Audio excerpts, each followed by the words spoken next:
Bonjour à tous, dans cette vidéo je vais aborder la dernière partie du cours sur les mouvements de la Terre, donc le chapitre 2. En effet, dorénavant on va parler de l'atmosphère terrestre. Donc on en est au point 6 et avant de vous parler des mouvements dans l'atmosphère, je vais vous parler de la structure de celle-ci. Tout d'abord, qu'est-ce que l'atmosphère? Donc la définition, c'est une fine enveloppe d'air qui entoure la couche terrestre.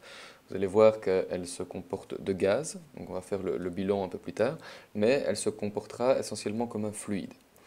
Donc, vous allez voir que les couches qui composent l'atmosphère ont des densités totalement différentes.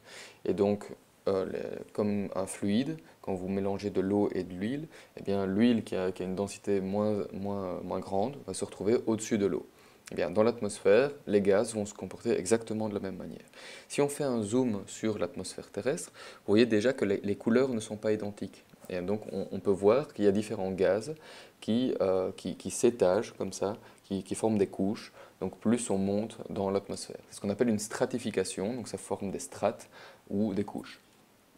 Alors, ces stratifications en fait portent un nom à chaque fois, et vous allez voir qu'en fait c'est fonction de la température qu'on va rencontrer dans ces différentes couches. Alors sur le graphique, vous avez à gauche donc l'altitude qui est exprimée en kilomètres. Donc sur notre graphique, ça va de 0 à 120. Et sur la droite, vous avez la pression qui est exprimée en hectopascal.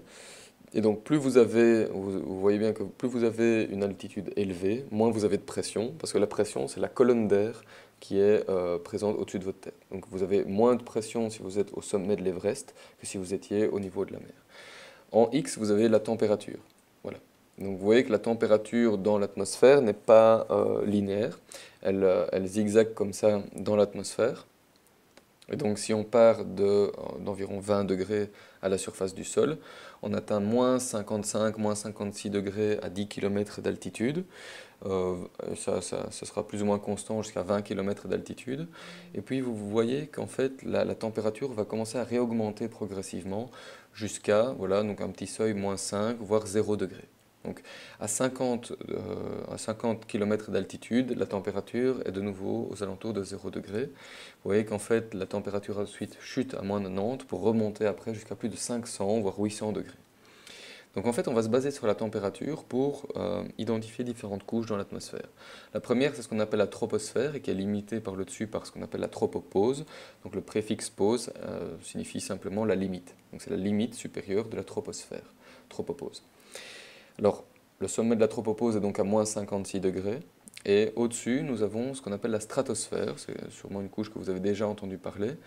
Le sommet évidemment de cette stratosphère est la stratopause, et qui est à peu près à 50 km d'altitude. Dans cette stratosphère, on va retrouver un autre gaz qu'on appelle l'ozone. Alors l'ozone est présent dans ce qu'on appelle la couche d'ozone et qui s'échelonne entre 20 et 50 km d'altitude. Voilà. Elle est de plus en plus concentrée en fait vers le haut, donc vers les 50 km d'altitude. Alors, au-dessus de la stratosphère, vous voyez que la température recommence à diminuer vers moins 90 degrés. Et donc, jusqu'à l'altitude ici de 85, on va dire 85 km, on a ce qu'on appelle la mésosphère, donc qui est limitée elle aussi par la mésopause. Et voilà, donc on a une diminution progressive de la température jusqu'à moins 90 degrés. Et au-dessus, on a une dernière couche qui s'appelle en fait la thermosphère. La thermosphère va donc de 85 jusqu'à environ 500 km d'altitude. Au-delà, on est dans l'espace. Voilà, tout simplement. Donc on va voir ici les différentes caractéristiques de ces couches, voilà, donc avant d'entamer la composition de l'atmosphère. La troposphère, vous voyez qu'elle est comprise entre 7 et 16 km d'épaisseur. C'est là où on a la plupart des phénomènes météorologiques que vous connaissez bien, donc la formation des nuages, les précipitations, etc. Dans cette troposphère, on voit que la température diminue de 1 degré par 100 mètres, donc c'est en air sec, mais voilà, c'est un gradient qu'on observe, c'est on perd 1 degré tous les 100 mètres. Donc vous montez de 1 km en altitude, vous perdez 10 degrés. La surface du sol réchauffe cette partie de l'atmosphère. Ça, on aura l'occasion de voir ça dans la prochaine vidéo. Alors, vous voyez qu'ici, les cumulonimbus, qui sont les plus grands nuages, font à peu près donc 12 km d'épaisseur, ce qui est une moyenne. Donc ça, je vous propose de retenir une moyenne d'environ 12 km d'épaisseur. Dans la stratosphère, donc la couche supérieure, celle-ci se situe entre 10 et 50 km d'altitude. C'est là où, comme je vous l'ai dit, la couche d'ozone, donc, qui est composée de O3, donc c'est de l'ozone, est présente. Et c'est cette couche d'ozone qui va absorber les UV pour rendre la Terre vivable. Alors, pourquoi est-ce qu'on a une réaugmentation de la température? Ben, c'est simple, c'est parce qu'on a en fait une absorption d'UV qui va dégager de la chaleur. Donc chaque fois qu'un UV va taper sur une molécule d'O3, eh bien, il va y avoir un dégagement de chaleur, ce qui va faire gagner environ 50 degrés, plus plus on va monter vers cette altitude-là. Donc à 50 km d'altitude, c'est là où on a le plus d'ozone, et donc c'est pour ça qu'en fait la température remonte progressivement vers les 50 km d'altitude. Il y a très peu de mouvement d'air, donc si vous vous rappelez le saut qu'a fait Félix Baumgartner, eh bien en fait à cet endroit-là, ben, on n'avait pas évidemment de mouvement d'air, de vent, ni quoi que ce soit. Donc voilà, donc à cette altitude-là, on voit déjà la rotondité de la Terre. Vous voyez ici donc une photo du moment où il saute, où on voit très bien en fait la courbure de la Terre donc, en contrebas. Alors, la couche d'ozone, donc l'ozone est un gaz de l'atmosphère qui est concentré entre 20 et 30 km d'altitude. Il va former une enveloppe, voilà, autour de la Terre qui est connue sous le nom de couche d'ozone. Voilà. Donc l'ozone est un gaz de couleur bleue, dont les molécules sont composées de 3 atomes d'oxygène, vous avez ici à l'écran. La couche d'ozone agit comme un véritable bouclier contre les rayons ultraviolets du Soleil, et les molécules d'ozone sont en effet capables d'absorber les rayons ultraviolets. Elles se décomposent alors en une molécule d'oxygène. Vous allez voir ici donc un rayon UV qui arrive, donc l'ozone se divise en une molécule d'oxygène, O2, et un atome d'oxygène libre qui est O-. Celui-ci peut réagir avec une autre molécule d'ozone et former 2 molécules d'oxygène. À son tour, une molécule de O2 peut absorber un rayon UV et former 2 atomes d'oxygène libre qui peuvent chacun régénérer par la suite une molécule d'ozone. Alors les réactions de destruction et de régénération de l'ozone s'équilibrent naturellement dans l'atmosphère. Vous voyez ici qu'on a création d'ozone, et donc on a quand même des UV qui nous parviennent, mais ils sont très peu nombreux. Et cependant, certains polluants atmosphériques favorisent la destruction de molécules d'ozone. Et donc, à cause de cette pollution, la couche d'ozone s'amincit et nous protège moins efficacement des rayons ultraviolets du Soleil. Alors, vous avez ici quelques photos, ça c'est plus à titre informatif, il ne faut pas forcément retenir tout ce qui est marqué ici. Vous avez en fait sûrement déjà entendu parler dans le passé du trou dans la couche d'ozone. Et donc ici, ce sont différentes photos en infrarouge thermique de l'hémisphère sud qui vous montrent l'évolution temporelle de ce trou dans la couche d'ozone. En fait, dans les années 80, on a découvert ce trou qui est en fait un endroit dans l'atmosphère où il y a très peu d'ozone. Et donc il laisse passer beaucoup de rayons ultraviolets. Heureusement, il est situé dans le Pacifique Sud, et donc ça ne touche pas beaucoup de personnes à cette latitude-là. Et vous voyez qu'en fait, progressivement, on a changé les agents fluorés dans nos produits, etc. Donc on a fait beaucoup d'améliorations technologiques, et le trou dans la couche d'ozone s'est progressivement refermé. Dans la figure du bas, vous voyez que si on ramenait tout l'ozone contenu dans une couche d'atmosphère et qu'on la ramenait à la surface du sol, en fait, on aurait une fine couche de 3 mm d'épaisseur. Et c'est ça qui nous protège des rayons ultraviolets qui sont donc nocifs pour la vie sur Terre. La couche du dessus, c'est ce qu'on appelle la mésosphère. Donc, la mésosphère, dans la mésosphère, vous voyez que la température rediminue jusqu'à peu près moins 90 degrés Celsius. Elle se situe entre 50 et 80 km d'altitude. Et tous les objets qui vont la traverser vont se retrouver échauffés. Le meilleur exemple que je peux vous donner, ce sont les météorites, ou les navettes spatiales qui, quand elles pénètrent dans l'atmosphère, eh bien, on voit que tout leur bouclier thermique devient rouge vif, parce qu'en fait, dans cette couche-là, les particules sont un peu plus denses et donc frottent contre les différents objets qui la traversent.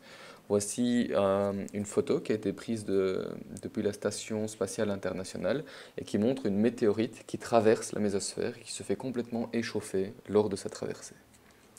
Alors au-dessus, on a la thermosphère, comme je vous le disais, qui s'échelonne entre 80 et 500 km d'altitude. La température ici grimpe à plus de 500 degrés, donc retenez 500-800 degrés. Et là, on a en fait l'ionosphère. Donc c'est comme la couche d'ozone, sauf qu'en fait c'est composé d'ions. C'est-à-dire que les ions qui vont nous venir des vents solaires, comme on l'a vu au tout début du cours, donc ce sont des particules radioactives, et bien en fait c'est dans cette ionosphère que les particules vont rentrer en contact avec les molécules de l'atmosphère, et donc c'est ce qui va créer les aurores polaires. Et cette couche d'ionosphère, c'est elle qui réfléchit les ondes radio. Et donc comme ça, on peut faire de la transmission d'émissions radio de l'autre côté du globe, parce qu'en fait, on projette les ondes sur cette ionosphère, elles rebondissent et on peut donc transmettre la radio de plus en plus loin.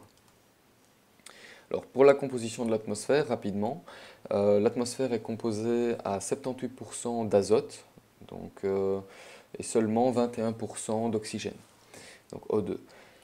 Le pourcent restant est composé de gaz rares et d'autres particules en suspension, et notamment du CO2. Vous voyez que le CO2 est présent dans l'atmosphère à raison de 0,035%. Donc c'est vraiment pas beaucoup. Alors vous êtes en droit de vous poser la question, mais alors pourquoi, s'il n'y en a vraiment pas beaucoup, est-ce qu'on nous sensibilise autant au fait que le CO2 réchauffe l'atmosphère et vu qu'il est présent en très petite quantité, ça n'aura pas beaucoup d'impact. Mais en fait, si. Pourquoi? Parce que si on regarde le bilan énergétique de l'atmosphère, on voit donc ici dans ce graphique que 100% de l'énergie solaire qui nous arrive se divise en 25% qui va arriver directement sur la surface terrestre, 35% qui va interagir avec les astérisques ici, les particules solides, et 40% qui va interagir avec les nuages, donc des particules liquides, donc la vapeur d'eau. Vous voyez que quand ces 35 et ces 40% tombent sur les particules solides et les particules liquides, une partie va être envoyée vers l'espace, et au final on a 34% d'énergie solaire qui va rebondir vers l'espace. Et on a ici 10% et 15% qui vont être transférés, transmis vers la surface terrestre. Donc au final, la surface terrestre va accumuler 45% d'énergie thermique. C'est pour ça que je les ai mis en rouge. Dans l'atmosphère, on va avoir 20% d'énergie thermique qui va être captée par les particules solides, dont notamment le CO2, et 1% par les nuages. Vous savez que quand vous entrez dans un nuage, ces nuages sont relativement froids, et donc ils ne captent pas bien l'énergie thermique. Pourquoi? Parce que les surfaces sont blanches, les nuages sont blancs, et donc ils renvoient beaucoup on appelle ça? Ils réfléchissent beaucoup de lumière vers l'extérieur.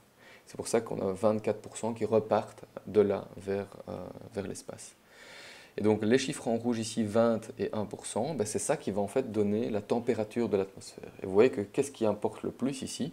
Ben ce sont les particules solides, évidemment. Ce n'est pas la vapeur d'eau qui constitue l'atmosphère. Et donc ces particules solides, dont le CO2, eh bien, au plus on augmente les particules solides et le CO2, au plus on augmente la température de l'atmosphère. Donc de très petites quantités, 0,035%, ont un important impact sur le bilan énergétique de l'atmosphère. Voilà. Donc j'en ai terminé pour la structure de l'atmosphère. Dans la prochaine vidéo, on parlera de la circulation générale de l'atmosphère.